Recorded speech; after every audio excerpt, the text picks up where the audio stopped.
Ang video na ito ay tuturuan ko kayo kung paano tayo mag-save ng photo tapos mapupunta agad sa gallery ng ating cellphone.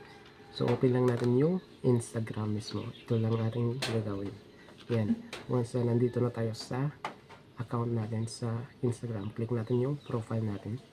Tapos dito hanapin natin yung 3 dots nasa gilid. Click lang natin yung 3 dots. So scroll down lang natin, hanapin natin yung archiving download.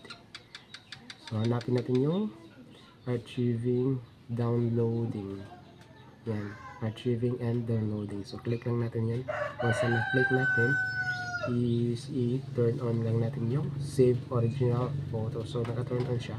So ito, saving to camera raw, save original photos, dapat naka-turn on ito. So turn off natin, tapos i-turn on natin ulit. So dapat ay naka-turn on para ma-save yung photo natin sa ating gallery, and automatically save the unedited photos and videos taken with Instagram feeds camera to your roll.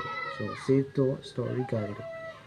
So click natin yan para ma-save din yung story sa gallery. So i-turn on lang natin yan. So ganun lang kasimple kung paano tayo mag-save ng photo or video dito sa Instagram.